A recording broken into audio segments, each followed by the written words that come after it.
Le but de cette présentation maintenant, c'est de vous expliquer une prise en main de cette machine. Donc pour toutes les fonctionnalités un peu différentes sur la machine, rien de compliqué, mais voilà, on va procéder étape par étape. Donc là, on va commencer par la mise sous tension de votre machine. Donc c'est le petit boîtier qu'on a installé dans les vidéos précédentes, donc avec le petit bouton ici, votre boîtier ici. D'accord, donc on appuie sur le bouton noir. Et là, la machine, elle est fonctionnelle. Elle est en sous tension. Donc on voit, elle est bien raccordée. Les trois voyants sont allumés à l'orange, donc il n'y a pas de souci. J'enlève mon arrêt d'urgence. Voilà. Et là, ma machine, elle est fonctionnelle. Donc, on a deux méthodes d'usinage de coupe avec cette machine. On va pouvoir faire des coupes horizontales et verticales. Donc, je vais vous expliquer en détail comment procéder. Là, on va partir pour faire une coupe verticale.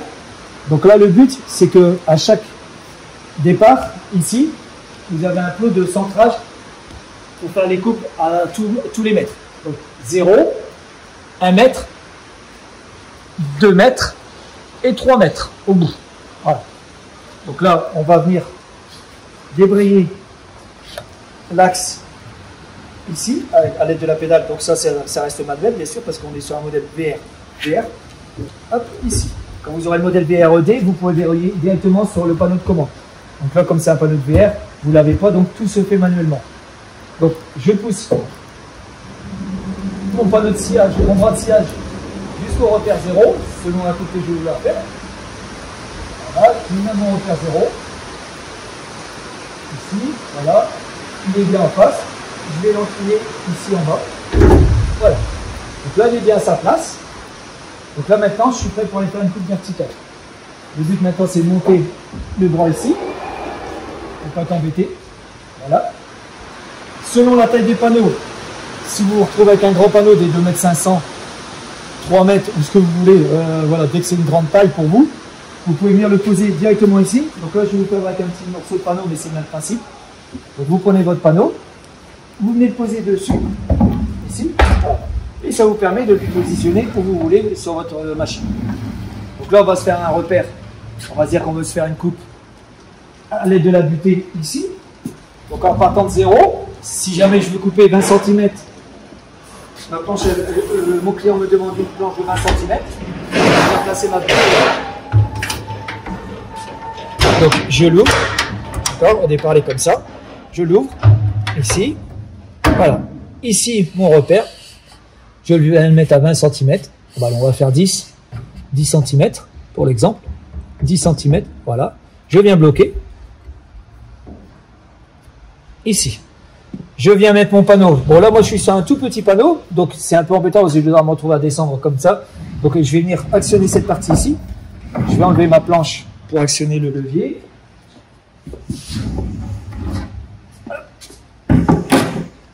Donc, pour actionner ce levier ici, pour couper tout ce qui est petit panneau, ici, vous avez une poignée ici qui se trouve derrière. Donc, je vais venir l'actionner manuellement. Voilà. Donc, vous la montez à fond. Là, comme ça, vous êtes perpendiculaire à votre panneau de sciage. Il n'y a pas de souci. Je reprends mon panneau et je viens le poser dessus. Je vais le pousser contre ma butée. Voilà. Là, maintenant, je suis prêt pour faire ma coupe. Pour mon client, il me demande une coupe de 10 cm. Hop, je vais actionner ma scie, il n'y a pas de problème, elle est bien en fonction coupe verticale. Avec cette poignée ici, je vais m'aider pour aller couper mon panneau. Donc je vais l'actionner. Ah, on va refaire un peu, voilà. Voilà.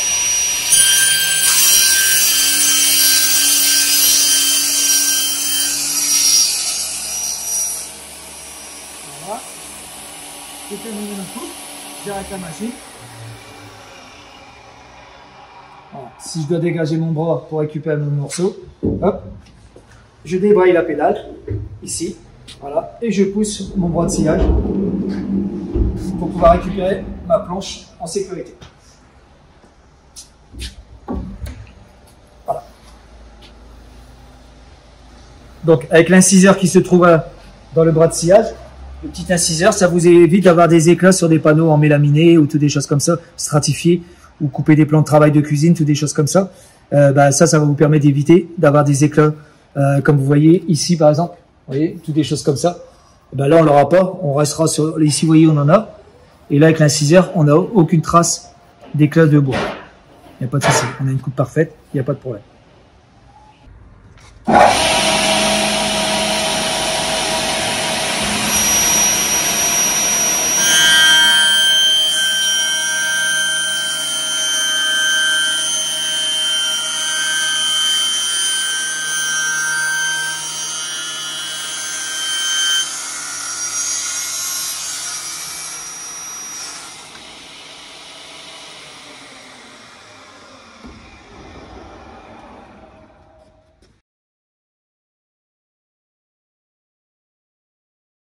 Donc là, maintenant, on va passer en coupe horizontale.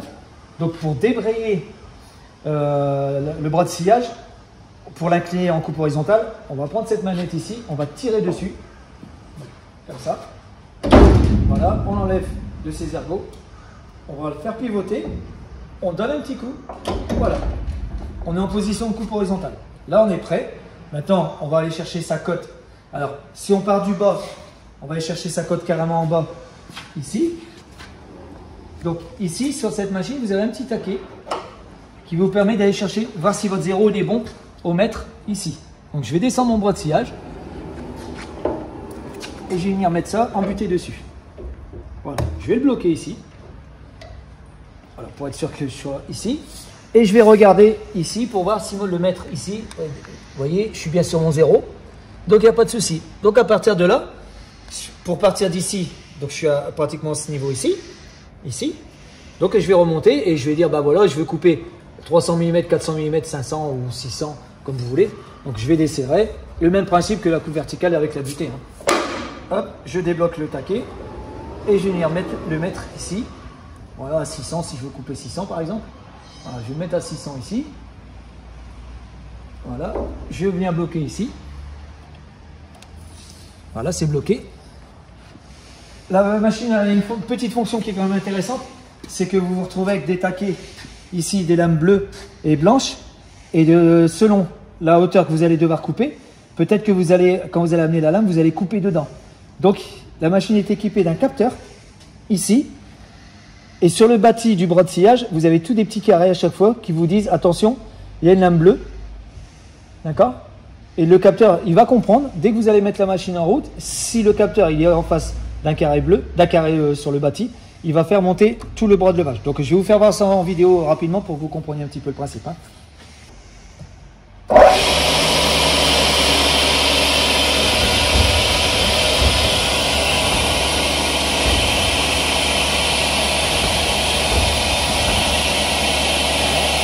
là, si je ressonne ma lame, vous voyez, elle n'est pas dans le bouton dedans, il n'y a pas de problème.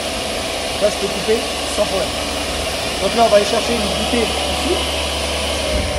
Donc là, on va aller couper cette partie ici qui nous dérange. Donc je vais essayer de faire pour que ça tombe ici dans la lame bleue. Donc je vais démarrer la lame. Voilà.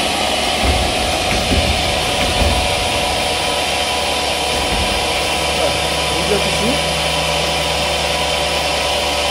Je vais prendre mon bras de sciage.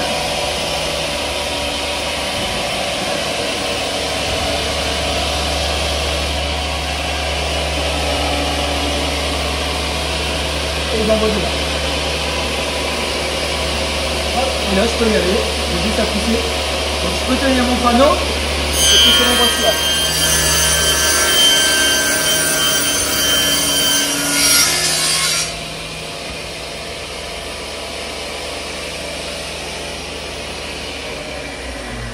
Donc, pareil, la coupe est parfaite. Il n'y a pas d'éclat sur mon bois. C'est parfait.